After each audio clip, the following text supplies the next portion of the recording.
Why are we going to keep silent? Which are the advantages and disadvantages in each of the two cases, according to your opinion, please? This is only a part of the question. Really, if a message arrives, then it should be known whether the alliance civilization knows about our existence or not. It can be a message in general, or it can be a message directed towards the Earth and towards mankind, and makes a big difference. And also, of course, there is a question who should reply, who has the right to reply, and so on.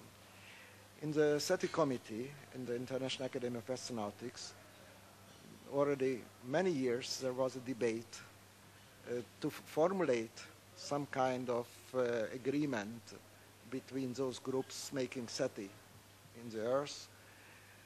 And the consensus was at the beginning that no reply should be sent before an international consultation takes place, and some international body, United Nations for instance, should decide who should reply, what should be the reply, and so on. There is a debate also whether mankind should send active signals into space, like the Eupatoria radar station is sending active messages. There are colleagues in the SETI community who argue that it is a dangerous thing and we should be silent. So really it is not decided yet where is the limit what mankind can do or cannot do. And the San Marino scale, which I proposed in this conference, is actually a quantitative measure of this kind of activity in that sense, whether it is completely innocent, whether it is medium size, or whether it is really something so important that it should be agreed upon by an official institution like the United Nations or not. So there are differences between the activities mentioned in this respect. Very good. Now, let me ask you a question. All these scales that you mentioned are actually scientific tools created by the scientific community for the work of the scientific community. Not quite. Another aspect of it from the very beginning in the Rio scale also, to communicate with the press, to tell the press whether discovery is really important, has a great importance, or it is uncertain, or it is absolutely false, falsificated, fake, and so on. So the Rio scale is used or should be used, but it was already used in this connection with the press after announcement of something which seems to be interesting. Okay. Now, let me ask you another question. The Rio scale, as far as I know, was conceived within the International Academy of Astronautics. And it was published on the journal of the International Academy of Astronautics, that is Astronautica. But does this ensure automatically that anyone receiving a signal should behave according to the suggestions of the International Academy of Astronautics or not? No, the Rio scale has no real influence in that sense. The protocols which were accepted by the International Academy of Astronautics and other bodies, that is a little bit different. So these protocols should have at least some influence and should limit the activity of groups when they announce something. For instance, in this first protocol, everybody agreed that every discovery should be made free, and it should be published, and shouldn't be a secret at all. And that's why all the institutions taking part in the SETI signed this protocol, and they promised to give their results open. Yes. So that's different. The Rio scale is just a tool. Yes. It is nothing obligatory. A tool which can be used if somebody wants to do it, Yeah. or can be neglected if somebody has no willingness to use it. Okay. But let me ask you another question. A long time ago, I think it was 1976, the Nobel laureate Sir Martin Ryle declared that when you are in a forest alone and you have never been in the forest before, it is really wiser to listen rather than to start shouting. And I think many followers were supporting Sir Martin Ryle's idea. What is your opinion about that? Would you accept Sir Martin Ryle's suggestion, or would you also favor sort of sending messages from ourselves to the extraterrestrials? I gave already the answer. Yes. It depends on the character of the message and the intensity of the message. It would be an absolutely stupid thing to say that nothing should be sent into outer space because all the television and radio and the planetary radar transmissions are going to the stars. Yes. So on the one side, there is an activity already since decades on the Earth which is visible from a great distance. So that is a nonsense to limit this kind of activity. On the other side, if you send a message directed or omnidirectional, which has an intensity much higher than the background of the Earth, and this is the San Marino scale actually, what I am mentioning now, then you be cautious.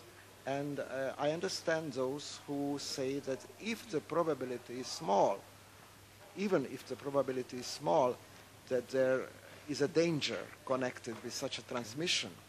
If it is not zero, then we should be cautious. Okay. Well, I'm just wondering about the kind of stars that you regard as best candidates for a signal. Would you just consider the sun-like star, or you would also include other stars? Yes, my opinion changed in the years, Okay. because really this problem is seen a little bit differently nowadays than it was earlier. Nowadays we are speaking about the possibility that, for instance, in the solar system there is life on a satellite of Jupiter which is outside the habitable zone, and might be that there are habitable planets or moons in systems which are very different from our solar system. So I wouldn't limit myself just sun-like stars at all. It is, nobody knows exactly the answer. Yes, yes. Okay, let me now go over to the other delicate point of whether a reply might be a good idea or not a good idea. So my question is, in what case do you think we could send a response? Well, if it is a directed message, it is obvious that they know that the humanity is existing, then a reply is a must, of course. If there is something catched which is a general beacon only and not directed towards the Earth, then it should be a long consultation before answering at all. That's my opinion. It's false information. They Well, may be hostile. Exactly. Now, what about this possibility that they send us false information, but we regard this information as true? So we do reply, and by doing so, we commit ourselves to the bad future. One can make different hypotheses in this respect, really. Not long ago, we had a paper on the problem whether in such a message there can be some kind of computer virus which destroys our computer networks and so on. So there are some theories or hypotheses that such a message can be dangerous. But I am not a specialist in it. I don't know. I can't answer the question in this sense. Well, let me ask you another question. Just in case we receive a message, according to your opinion, who would be the best authority in the world to think and prepare a reply for this message? As you know, there is a big debate on this point now within the SETI community. There is a subcommittee of the study group which is dealing with this problem, and there is no result yet, I think. So my personal opinion is that people within the SETI community should be involved, certainly. Yeah. But probably also people from outside the community should be involved in a decision. It is difficult to know. It is difficult to answer the question now, but I agree with those people who say that that is a topic which should be discussed in advance and not only afterwards. Sure, sure. Well, this seems to be very reasonable.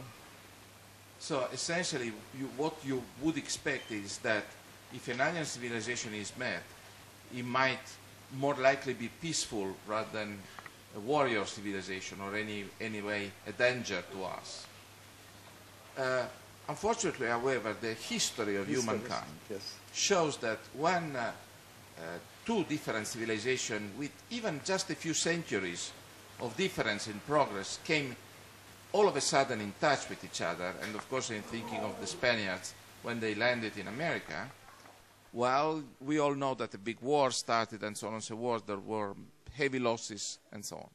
Now, would you regard this as a possibility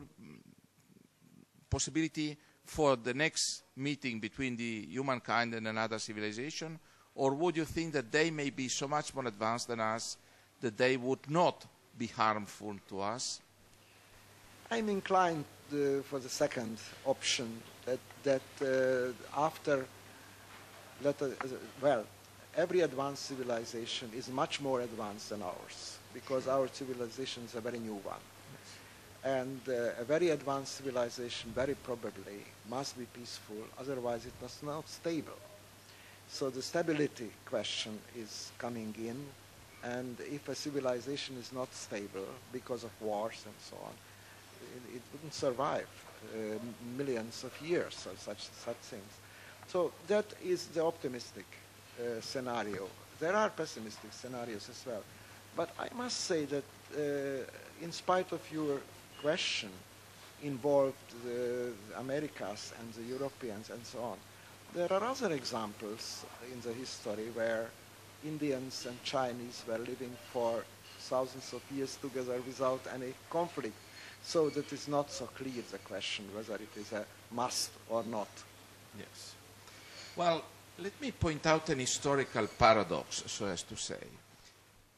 During the years around 1420, the Chinese emperor, Yang Le, sent a big fleet from China towards the West, because he had heard rumors that in the West there was a pretty advanced civilization. Now, this would have let people think that China could have become the ruler of the world. But all of a sudden, there was a change in the government in China. And finally, what resulted out of that was that the Portuguese got to China in less than a century's time. Now, do you think that in extraterrestrial civilization, a similar possibility would be real? So an extraterrestrial civilization might expand up to a certain point, and then all of a sudden stop expanding